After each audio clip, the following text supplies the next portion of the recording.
I don't even know how I get myself in these situations when it comes to running, but this morning I got stung by a scorpion while getting ready for the turkey trot in town. I was running with some family, and it helps me with my running a 10K every single day this month. And so it's day 28, and I'm just getting ready, a little tired, and I stepped on this like small little piece of glass from something that I broke, and it didn't hurt my foot. I just noticed it, and I was like, oh, okay, whatever.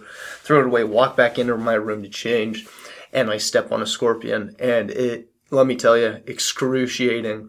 And I want to give you a strategy I use when I'm in pain. This was just next level.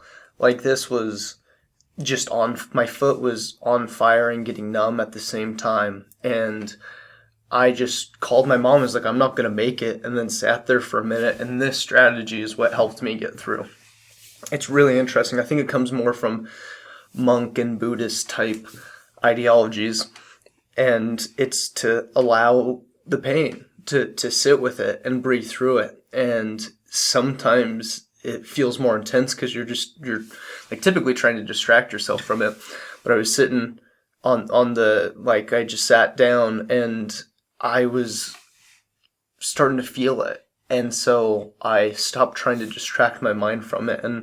And I've learned this a lot in yoga, and I hope this makes sense to you, but it's like, like, a lot of the suffering comes from us thinking about how we're going to suffer. And so I'm sitting there feeling it and realizing, well, maybe I can walk on the outside of my foot, and maybe I can run or hobble or at least walk the 10K. And so I get up and I pound a lot of caffeine, and I go out there, and I was able to do the 10K. And I actually ran it like around 46 and a half minutes. Like, that's like a 7-minute, like 7:13 average mile for 6.2 miles. And I was running with this girl that I've been getting to know more, and we were just kind of next to each other and pacing pretty well. And I said, after we get up this hill, where there's this hill on this course we were running where there's like 2 miles left, I was like, let's hammer. And so we start picking up, and we start passing people, and then she wants to kick the last like third of the mile, which I'm about to.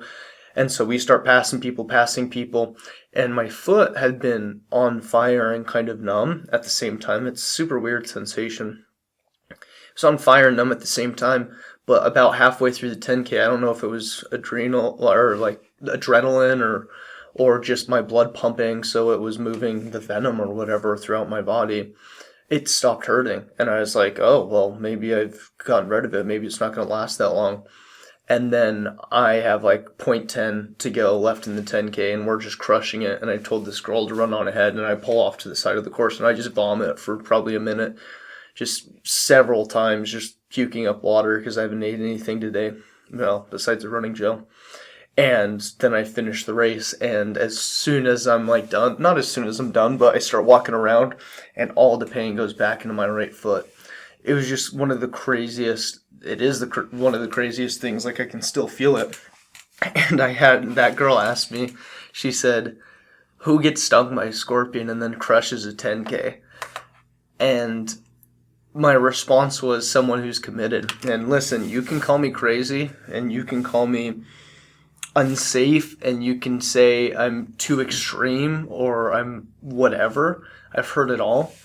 If we're going to say I'm that, which may or may not be true, we also need to acknowledge the fact that I am mentally tough. Like, to be able to push through something like that is, I believe, a different breed of person. And it's a skill that's been developed over time as I've found more strategies to manage and navigate suffering and pain. So call me whatever you want.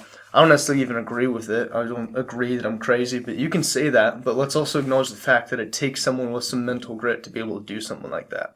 And I'm definitely not the toughest, like the mentally strongest person, strongest mentally, but I'm better than most. And I've known that, and I've proven it time and time again over time as I've learned strategies. And one of the strategies I just mentioned is to be with the pain. And one of the things that I do to help me with that is to breathe. Like, breathe through it and just observe and notice. And when you do that, it's oftentimes not as bad as what we typically do in our mind, where we're afraid of the suffering or we think about the suffering, which creates more suffering.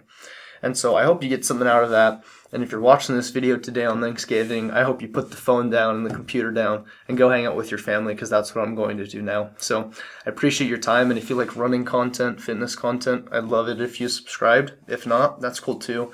I still hope you got something out of this video, and I hope I see you in another video sometime soon. Peace!